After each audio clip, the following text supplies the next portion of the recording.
And here we are again at the Baxter Effect Podcast. Your host, John Baxter. And today's topic is just going to really hit home. I'm super excited about having this conversation with you guys, especially in this era and time, not only in America, but what's going on in just so many different things around the world. And before we start, thank you, our sponsor, Anti-Aging Bed. They're leading the way in health technology around the world. Technology that starts with grounding, goes into frequency medicine, and gets into even clinics and even hospitals. This technology was shaping the course and fabric of healthcare for the last 100 years. To take advantage of this situation, you can simply give us a call, contact us, click on the links below to find out more information, and ask for a catalog. Take advantage of the free scan. There's a 50,000 point scan that you can actually get for free that will give you the baseline understanding of your energy levels and what's true and what's really going on in your body. Excited to offer you that, and any church wellness organization, there is a plan for you. It's been explosive. People all over the world are putting this in their church. There are many days that have availability, and churches are exercising their right to have this technology in the original healing place. So let's not hold up any longer. Let's get right into it. I'm super excited today to cover this topic. Does justice really exist? And I have to say that this topic hits close to home. And the sad thing is, I can't even tell you, court ordered, but I can tell you from a very different standpoint of being one of the original censored people in the world, censored for doing the right thing, censored for not doing anything, censored for giving you the truth. So does justice really exist? And that's today's topic. And we're always talking about, in this show, the invisible forces that are shaping our human potential. Now, we've changed the environment in healthcare. We understand the body not as a symptom or a disease, but as something that needs to be taken back online in our systems enhanced. We've done this, and what I would say more than anything is that I want to ask you a question. This is not a political question. This is not a religious question. It's just a human question, because beyond your politics, beyond your religion, beyond your perceived person of who you are a human. And we're going to ask you, does justice really exist? Think about it. Yeah, before we understood politics, religion, and money, everyone says the words, "This is not fair." And from a legal perspective and a spiritual perspective, we're going to even break down the spiritual standpoint, because we know that the legal standpoint is not fair for most of us. And it's been fair for me in some aspects. But as we see what's going on in the world, the person that pays their taxes, the person that tries to do everything right, how come someone else can come in the country, get free everything, and not pay any taxes? Is this fair? To get free schooling, food, healthcare, room and board for free, while generationally you may have lived here and you're still paying on taxes. You're not getting a free anything. So ask yourself, where does this is not fair come from? Who taught us fairness? Why does injustice make us cringe? Does fairness make us feel safe? Does it honestly make us feel safe?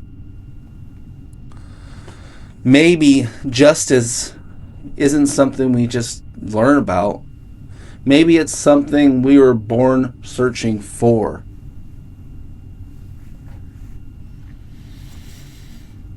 Now, we talk about amazing topics on this podcast. Mission and purpose. We dive deep into the human psyche. We dive deep into healing.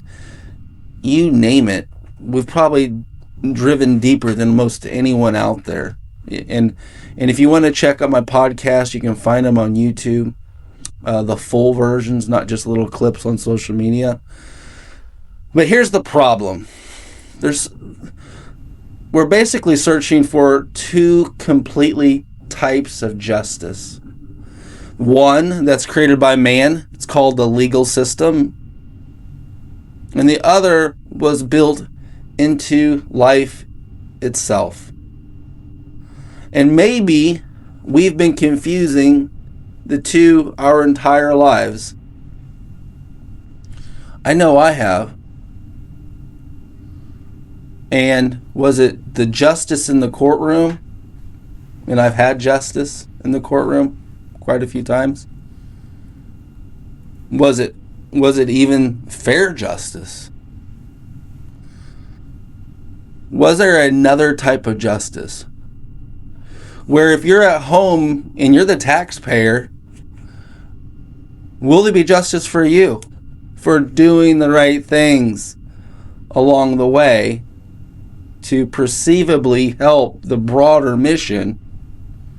Or, this is another one, because there are people out there, or because med beds, there's the scammers in med beds, have you been scamming and frauding people? Is there justice from your angle? You get free everything. You get our free taxpayer dollars. Do you feel injustice? Now, let's just break down the first part. The legal justice. Legal justice was created by people.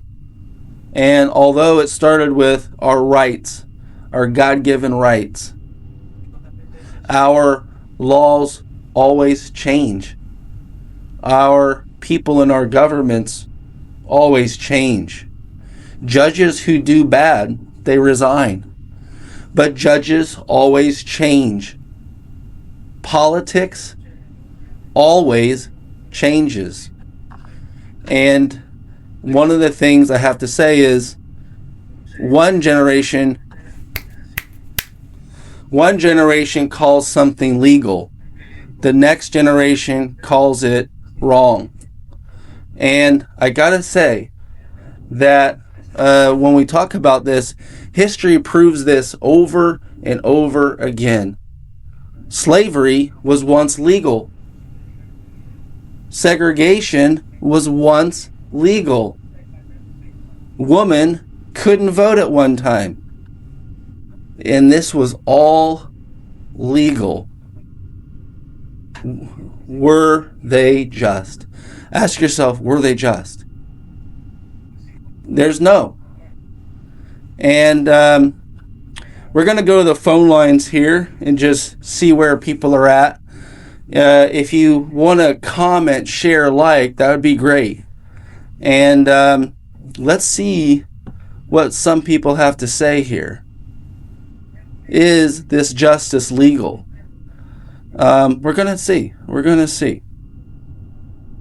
Now, keep those phone lines coming. Keep the message and comments. Please like, share, comment. Law and justice are not always the same thing. Sometimes law protects justice. Sometimes it protects power. And so, justice delayed is justice denied. And you ask yourself, wow, if justice only exists inside of a courtroom, what happens when the courtroom gets it wrong? Oh yeah, you can appeal. You can appeal to to different levels, but doesn't it matter about your court case? What if your court case was going to change the entire fabric of our government? We're going to talk about spiritual justice here. Now, let's talk about something much deeper. Almost every civilization, almost every religion, every philosophy teaches some version of the same principle. And that principle is, you would think, like just in here in America, Christianity, you reap what you sow. It's very obvious. In other religions like Buddhism, they call it karma. In Hinduism, they teach the cause and effect across lifetimes. Ancient Egypt weighed into their hearts, believe it or not. That's a missing thing that we oftentimes don't even talk about in today's world. The Greeks, they spoke of nemesis. Different cultures, different words, but they all have that foundational understanding of a spiritual law. There's forces of nature. There's other types of laws. And when you see this same question brought across different religions and different spirituality, can we ever escape the consequences of our own choices? Maybe spiritual injustice or spiritual justice, I would say, either one. Maybe it's not punishment. Maybe it's consequences. And that rattles people. On one side, you have man dictating and telling you what is right and what is wrong. Outside of man, what is telling you what's right or wrong? Is it all a lie? That's what I'm asking myself. Is what you do a lie? Because the fraudsters are saying they're being unjust.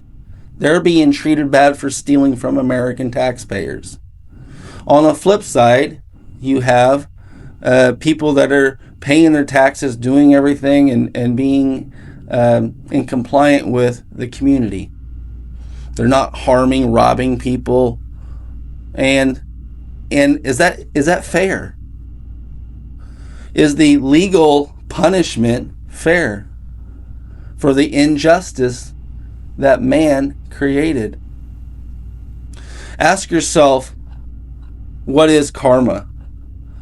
Most people understand this karma as you'll get what's coming. I don't think that's the deepest meaning. Maybe karma is much simpler. Every action changes the person who performs it. Every lie changes the liar. Every act of kindness changes the person who gives it. Every habit builds character, and if you think about it, maybe karma isn't something chasing you.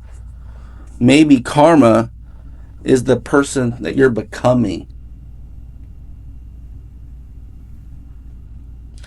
That really changes everything, folks. So we can't just realize that we're doomed, because I feel the doom. I feel the impending doom of the unfairness that is occurring in our country. And it has been occurring since the beginning of time. Were the laws just created to take the wealth of the innocent and give it to, per se, the victor? Is the justice so unfair that we're playing within the confines of the small medial section of the law? Yeah, they'll convict a murderer, but they've actually let murderers go. Casey Anthony. So let's talk about the health connection. This is where we break everything down. I hope you enjoy this podcast today.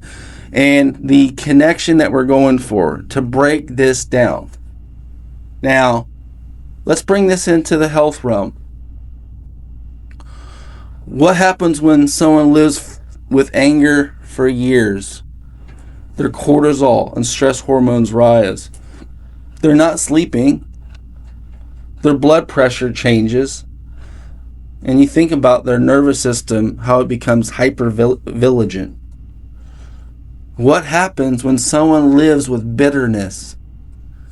Well, insecurity, fear, it makes the relationship suffer.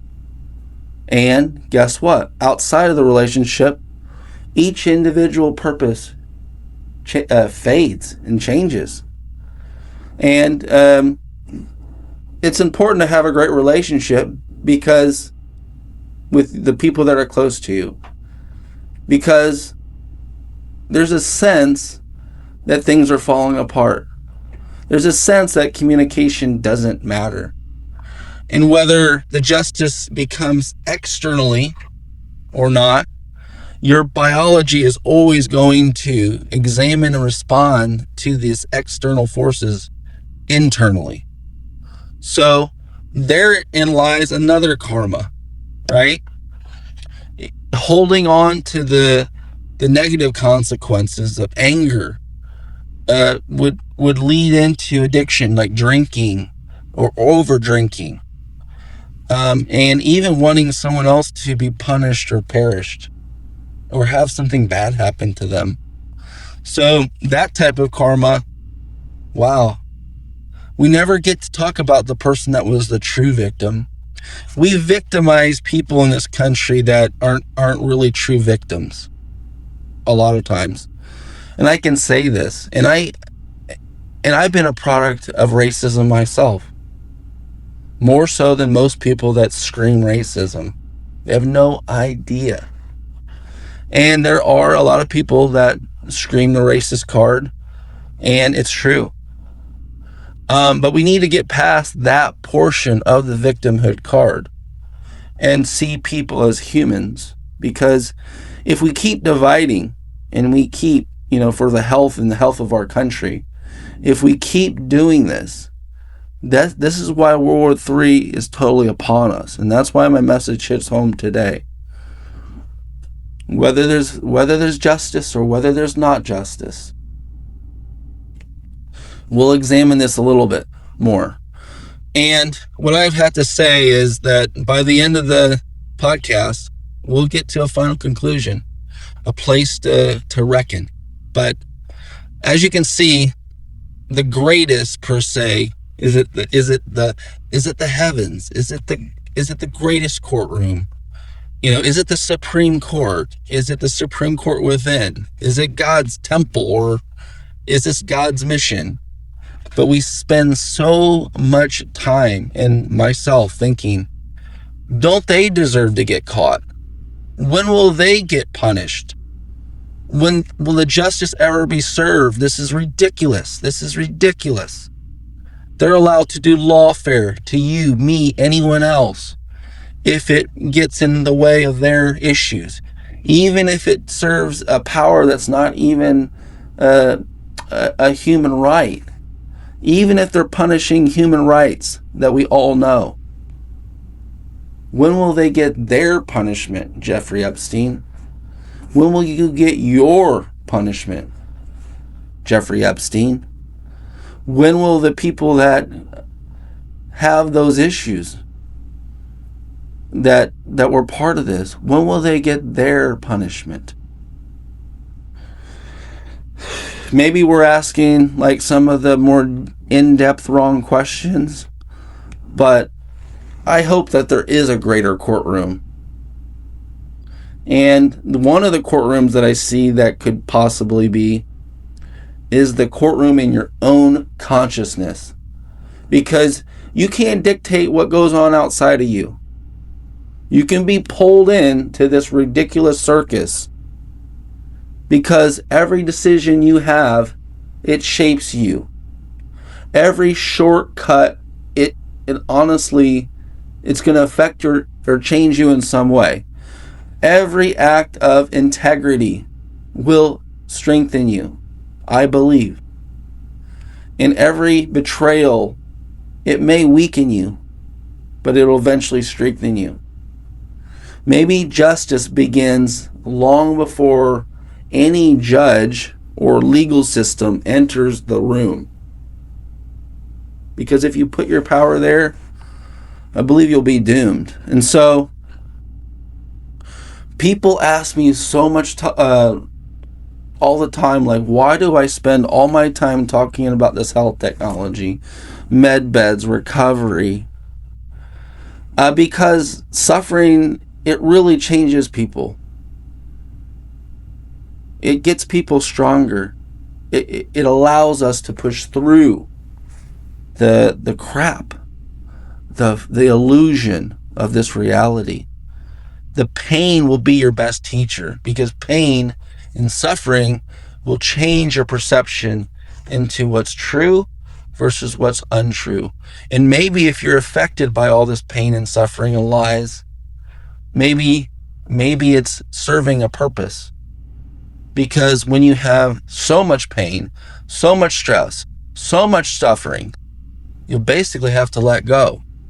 And what you'll be left with is what's internal. And that's why I keep talking about healing, suffering, and how I was able to get out of this. That's what I try to teach and inform people every day. I'm not just some guy that people perceive as, oh, he's a great inventor. He's a genius at this health tech, or he's helped tens of thousands of people. I'm actually the person who put this together. I'm actually the person that's going to realize and has realized the place where life can take you when you're alone, when you are suffering, and when people don't understand you, when you do have a truth that no one cares about. A healthier person becomes, honestly, more patient, more resilient, more capable of serving others. Health isn't just about feeling better, it's about becoming better. And I think that's what people are looking for, regardless of the outcome, regardless of this per se justice word. I know justice in a much different format. Has anyone ever went to jail for not committing being pinned on a murder that they didn't do? Has anyone that you know fought massively against federal agents and governments? Has anyone been blessed enough to win? Has anyone ever broken their neck and healed it on their own?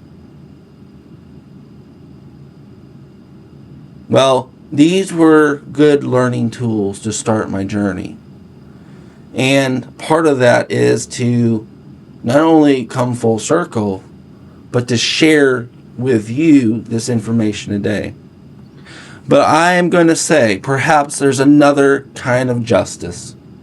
One measured, but not by our courtrooms, the newspapers, not by politics, but by the person you become. Because every choice shapes you. Every habit shapes you. Every act of love shapes you. And when you spew hate, which it's easy to fall victim into in the clickbait that we see today,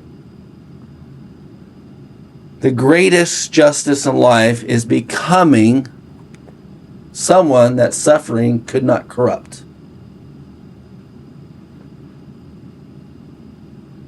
And maybe that's the kind of justice the world needs most. The greatest courtroom you'll ever stand in isn't a government building. It's the one inside your own conscience. So that's all I have today. Thank you for another amazing day. I hope this day serves you well. And thank you so much for joining the Baxter Effect Podcast. Please, once again, like, share, comment. We will get to you. Subscribe if you could. Share this podcast with people in need. And we appreciate you so much. Thank you so much for joining the podcast today, and have a good one.